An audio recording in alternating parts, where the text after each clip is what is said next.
नमस्कार। आज हम एक ऐसे सवाल की तह तक जाने की कोशिश कर रहे हैं।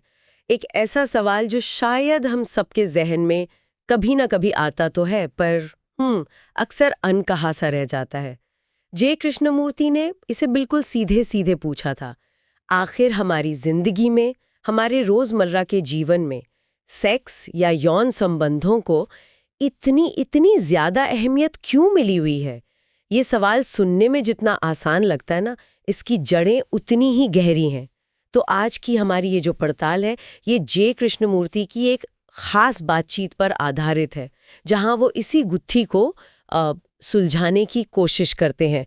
हमारा मकसद है उनके नज़रिए को समझना, परत दर परत खोलना कि वो क्या कारण देखते हैं कि इंसान ने इस एक पहलू को इतना ज्यादा वजन दे दिया है। क्या ये सिर्फ एक शारीरिक ज़रूरत है या इसके पीछे हमारे जीवन का खालीपन है, हमारी अधूरी तलाशें, क्या कोई गहरा रिश्ता है?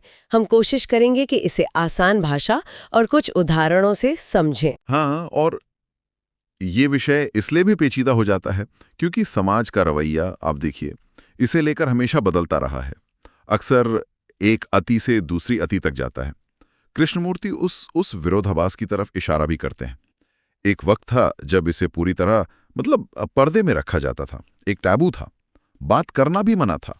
और फिर एक दौर आया, जैसा उन्होंने वो एक टीवी कार्यक्रम का जिक्र करते हुए कहा था, जहां संदेश कुछ ऐसा था, सेक्स अरे कभी भी कहीं भी, हाँ बस खाने का थोड़ा ध्यान रखना। तो ये दिखाता है कि कैसे समाज संतुलन खो बैठता है, एक किनारे से दूसरे तक चला जाता है।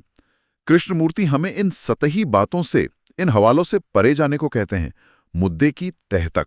बिल्कुल। और वो उसकी शुरुआत किसी सिद्धांत से नहीं करते हैं, बल्कि सीधे लोगों से ही पूछते हैं, श्रोताओं से सवाल करते हैं कि आपके लिए ये इतना महत्वपूर्ण क्यों है। और जाहिर है उनका मतलब सिर्फ वो संतान उत्पत्ति वाली जैविक प्रक्रिया से तो नहीं था। वो हमारी चेतना की बात कर रहे थे, हमारे सोचने, महसूस करने, दुनिया को अनुभव करने के पूरे दायरे की। उसमें उसमें इस एक चीज का इतना बड़ा, इतना अहम स्थान क्यों बन गया है, ये सवाल था। हाँ, तो कृष्णमूर्ति एक संभावित वजह की ओर इशारा करते हैं। वो कहते हैं कि शायद इसलिए कि ये इंसान को मिलने वाला सबसे तीव्र, सबसे शक्तिशाली सुख है, ग्रेटेस्ट प्लेजर जिसे कहते हैं। और उस चरम आनंद के क्षण में व्यक्ति शायद कुछ पल के लिए ही सही पर खुद को भूल जाता है, अपने चिंताओं से, अपने बंधनों से एक तरह से आज़ाद महसूस करता है। एक आप कह सकते हैं फौरी मुक्ति का एहसास, जो शायद जीवन में और कहीं इतनी आसानी से नहीं मिलता। और यहीं पर वो इसे हमारी रोजमर्रा की जिंदगी की असलियत से जोड़ देते हैं।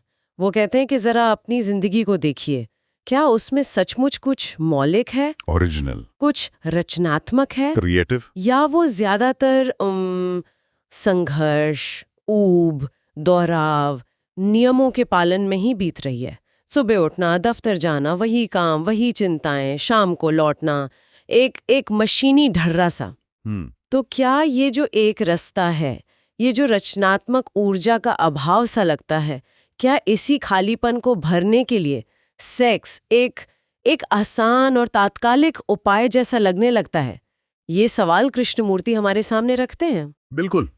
और यहाँ जो रचनात्मकता का विचार है ना, क्रिएटिविटी का, उसे कृष्णमूर्ति बहुत ही मौलिक ढंग से चुनौती देते हैं। हाँ। हम आमतौर पर क्या समझते हैं रचनात्मकता से? कोई पेंटिंग बना दे, कोई कविता लिख दे या संगीत बना दे। कृष्णमूर्ति वो पिकासो का उदाहरण लेते हैं कि भाई 3 चेहरों पर एक नाक बना देना, क्या ये वाकई रचनात्मकता है? खासकर तब जब कलाकार का नाम, उसकी शोहरत, पैसे कमाने की इच्छा या उसका अपना अहंकार, ईगोइज्म उससे जुड़ा हो। क्या ये सिर्फ अपनी पहचान बनाने का या खुद को अभिव्यक्त करने का एक तरीका भर नहीं है? उनके अनुसार सच्ची रचनात्मकता का इन चीजों से कोई लेना देना नहीं होता है। वो पूरी तरह से स्वार्थ रहित होती है, सेल्फलेस।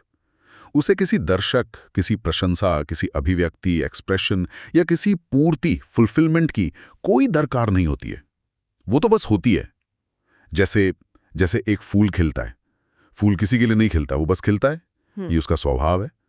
तो कृष्णमूर्ति पूछते हैं कि कहीं हम सेक्स को जो इतनी अहमियत देते हैं, वो रचनात्मकता की इसी गलतफहमी का नतीजा तो नहीं? क्या हम उस तीव्र सुख और क्षणिक आज़ादी के एहसास को ही भूल से रचनात्मकता मान बैठते हैं?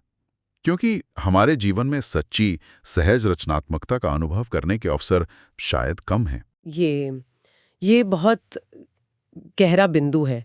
मतलब हम जिसे रचनात्मक समझ रहे हैं वो शायद सिर्फ एक तरह का भावनात्मक या शारीरिक निकास हो, सच्ची सृजनात्मकता नहीं। और अगर जीवन में सच्ची रचनात्मकता नहीं है तो खालीपन तो वो तो महसूस होगा ही। फिर अगला सिरा जुड़ता है स्वतंत्रता की कमी से, फ्रीडम की कमी। कृष्णमूर्ति इस पर भी जोर देते हैं कि हम कितने बंधे हुए हैं हर तरफ से। नौकरी का बंधन, एक तयशुदा तरीके से ऑफिस जाने का नियम, सालों साल उसी ढर्रे पर चलते रहना। समाज के नियम हैं, परंपराएं हैं, धार्मिक मान्यताएं हैं, चाहे वो चर्च जाना हो, मंदिर जाना हो या किसी गुरु या विचारधारा का अनुसरण करना हो। ये सब कहीं ना कहीं हमारी बाहरी स्वतंत्रता को सीमित करते हैं। लेकिन बात सिर्फ बाहरी बंधनों की नहीं है। कृष्णमूर्ति कहते हैं कि हम आंतरिक रूप से भी स्वतंत्र नहीं हैं।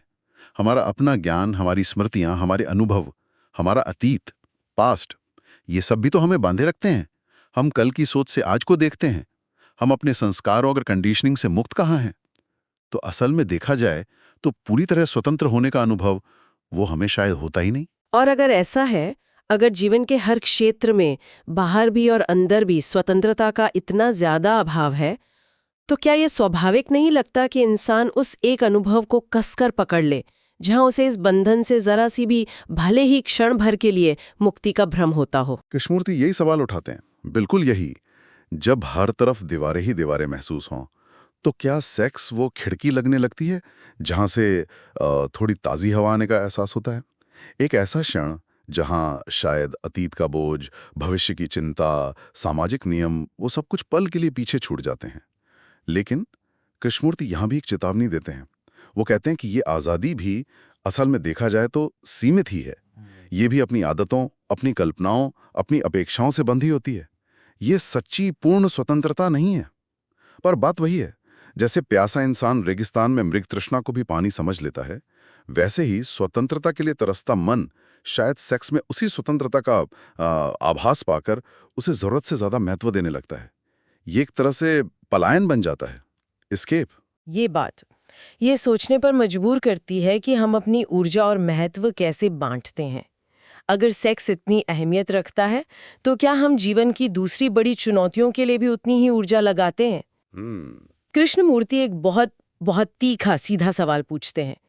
क्या हम अपने डर को समझने और उससे मुक्त होने के लिए उतनी ही शिद्दत, उतनी ही ऊर्जा, उतना ही रोजमर्रा का ध्यान लगाते हैं जितना हम सेक्स के बारे में सोचने या उसे पाने में लगाते हैं? क्या हम अपने दुख, अपनी ईर्ष्या, अपनी महत्वाकांक्षा, इनको समझने और इनसे पार पाने के लिए भी इतना ही गंभीर प्रयास करते हैं रोज? और उनका अंदाजा है, जो शायद हम सबका भी अनुभव होगा, कि जवाब नहीं है। हम ऐसा नहीं करते। क्यों? कृष्णमूर्ति इसकी वजह बताते हैं कि शायद सेक्स सबसे सबसे आसान रास्ता लगता है, इजीएस्ट वे आउट। इसके लिए जिस तरह की तात्कालिकता और एक सहज प्रवृत्ति काम करती है, वैसी शायद डर या दुख जैसी गहरी मनोवैज्ञानिक गांठों को सुलझाने के लिए नहीं करती। उन चीजों के लिए, डर से मुक्त होना, दुख को समझना, अहंकार को विसर्जित करना, इनके लिए तो पूरी ऊर्जा चाहिए। पूरी चेतना का जागृत होना जरूरी है। और कृष्णमूर्ति के अनुसार ये पूरी ऊर्जा तभी उपलब्ध होती है जब इंसान बाहरी और आंतरिक रूप से स्वतंत्र महसूस करे, जब वो बंधनों में जकड़ा ना हो। तो ये तो एक तरह का दुष्चक्र बन गया, विशियस साइकिल। हम स्वतंत्र नहीं हैं, इसलिए पूरी ऊर्जा उपलब्ध नहीं है। और क्योंकि पूरी ऊर्जा नहीं है, हम जीवन की गहरी समस्याओं पर, डर, दुख पर ठीक से काम नहीं कर पाते। और इसलिए हम उस चीज की ओर भागते हैं जो आसान लगती है और क्षणिक राहत देती है, यानी सेक्स।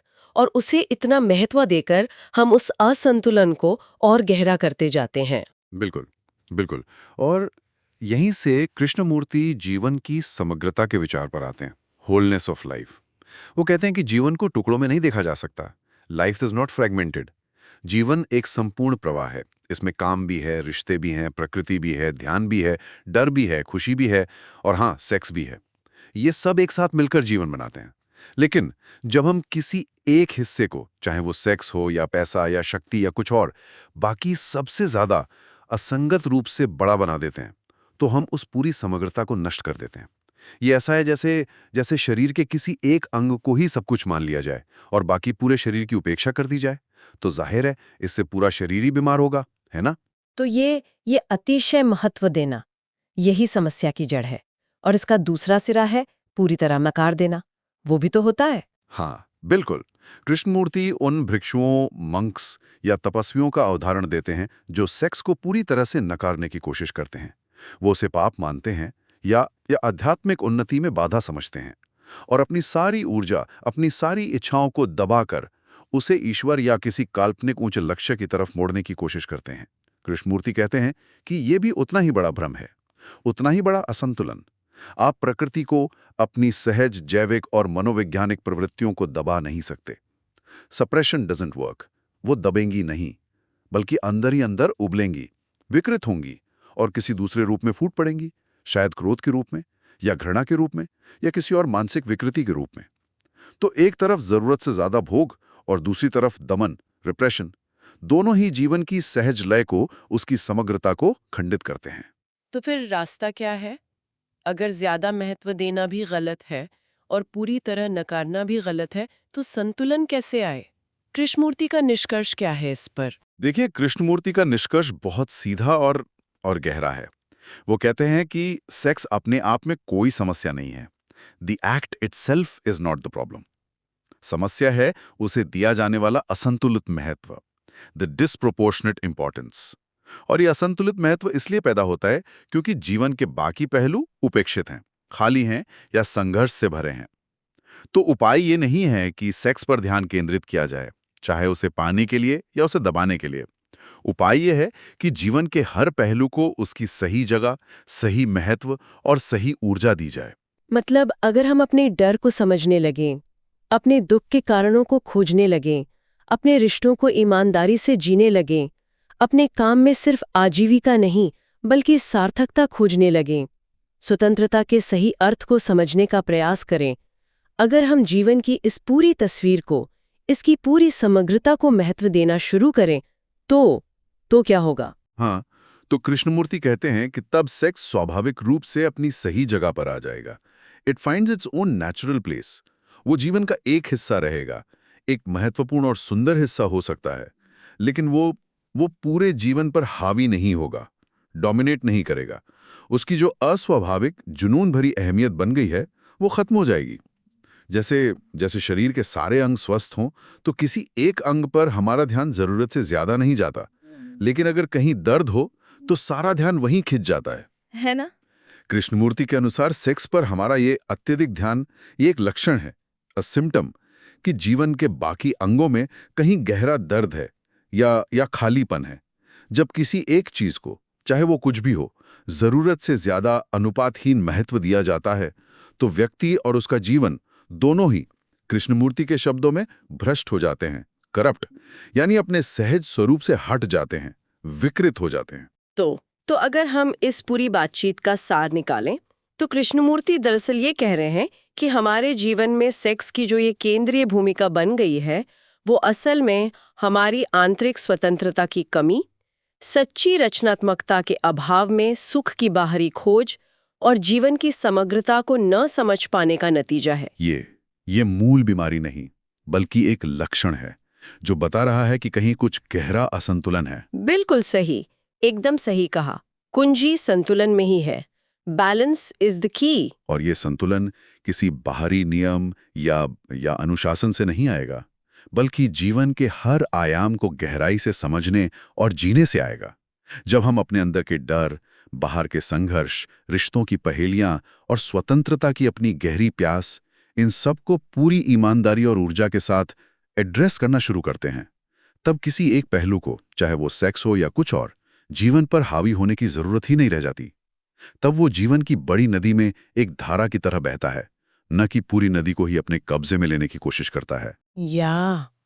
ये वाकई सोचने लायक बात है। आज की इस पड़ताल के बाद शायद हम सब अपने लिए एक सवाल छोड़ सकते हैं। क्या मेरे अपने जीवन में भी कोई ऐसा कोना है, कोई ऐसी चीज है चाहे वो सेक्स हो या काम या पैसा या कोई रिश्ता या कोई विचार ही क्यों ना हो, जिसे मैंने ज़रूरत से ज़्यादा असंतुलित महत्व दे रखा है। और अगर हाँ, तो कहीं ऐसा इसलिए तो नहीं कि जीवन के बाकी हिस्सों में मुझे वो सार्थकता, वो आज़ादी, वो जुड़ाव महसूस नहीं हो रहा, जिसकी मुझे असल में तलाश है। इस पर गौर करना शायद हमें अपने जीवन के गहरे असंतुलनों को समझने में कुछ मदद कर सकता है।